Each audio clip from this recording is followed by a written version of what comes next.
ఏమయ్యా తల్లికి మనం అమ్మ ఒడి 10 సంవత్సరాలు ఇచ్చాంగా, తల్లికి మనం మొదటి సంవత్సరం ఎందుకు ఎగ్గొట్టేశా 15,000 రూపాయలు ఇద్దరు పిల్లలకి, ముగ్గురు పిల్లలకి, నలుగురు పిల్లలకి, ఎంతమంది అంటే అంతమందికి ఇస్తాన్నావుగా, ఎందుకు ఎగ్గొట్టావు అంటే మోసగాడివా కాదా అని అడుగుతా ఉన్నాం.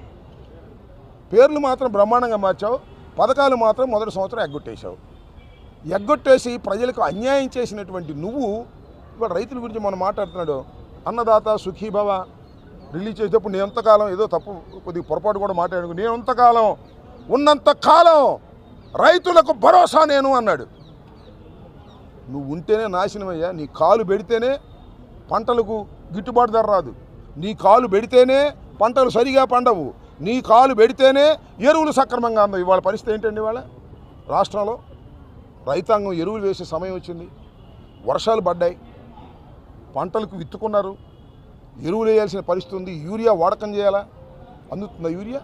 లైన్లో నిలబడుతున్నారు, ఎండలో మండు టెండలో లైన్లో నిలబడి దొరక్క ఆవేదన చెందుతున్నటువంటి రైతాంగాన్ని చూసినప్పుడు సిగ్గు లేదా నీకు అని అడుగుతా ఉన్నా.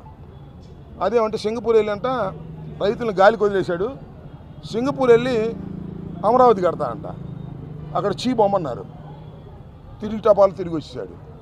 రైతుల ఇతి బాధలు తెలుసుకోలేనటువంటి ముఖ్యమంత్రివి నువ్వు ఒక ముఖ్యమంత్రివా?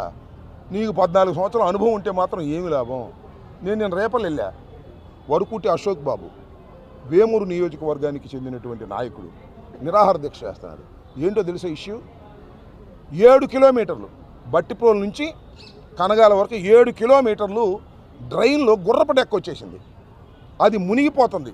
వర్షం రాగానే నీళ్లు రాగానే కాలువ వదలంగానే పొంగిపోయి పక్కన ఉంటే 5-6 వేల ఎకరాలు మునిగిపోతుంది. అది బాగు చేయవయ్యా అని చెప్పాడు, బాగు చేస్తానని మొదలెట్టారు. మళ్ళీ పైనుంచి ఆర్డర్ వచ్చింది, వరకుటి అశోక్ బాబు చెప్తే మీరు మొదలెడతారు, తీసేయండి ఆపేయండి అన్నారు, ఆపేశారు. ఏమిటి అన్యాయం? దాని మీద ఆయన నిరాహార దీక్ష చేసే పరిస్థితిలో ఉన్నాడు. నువ్వు 7 కిలోమీటర్లు గుర్రపు డెక్క తీయలేని వాడివి సింగపూర్ వెళ్ళి అమరావతిని నిర్మిస్తావంటే నమ్మేదేవుడు. అంత మోసం దగా తప్ప రెండోది లేదు. దాన్ని పురస్కరించుకొనే రైతులకు జరుగుతున్నటువంటి అన్యాయాన్ని ప్రభుత్వ దృష్టికి తీసుకొచ్చి ప్రభుత్వం మీద ఒత్తిడి తీసుకురావాలనే ఉద్దేశంతో రాష్ట్ర వ్యాప్తంగా పిలుపు మేరకు ఈరోజు మేమందరం పెద్ద పెద్ద నాయకులు గ్రీవెన్స్కి వచ్చాం, సామాన్యుల్లాగా వచ్చి మెమోరాండాన్ని సమర్పించాం. ఏం యాక్షన్ తీసుకుంటారో చూస్తాం, యాక్షన్ తీసుకోకపోతే వెంటబడతామని మనం చేస్తున్నాం. మరొకటి కూడా చెప్తున్నా, సూపర్ 6 అని చంద్రబాబు నాయుడు ప్రకటించిన సూపర్ 6 మొత్తం అమలు చేసేంతవరకు చంద్రబాబు నాయుడు వెంట పడుతూనే ఉంటుంది వైఎస్ఆర్ కాంగ్రెస్ పార్టీ, గుర్తుపెట్టుకోమని మనం చేస్తున్నా. నువ్వు ఎగ్గొట్టిన 2 సంవత్సరాలు కూడా మళ్ళా కక్కిస్తాం.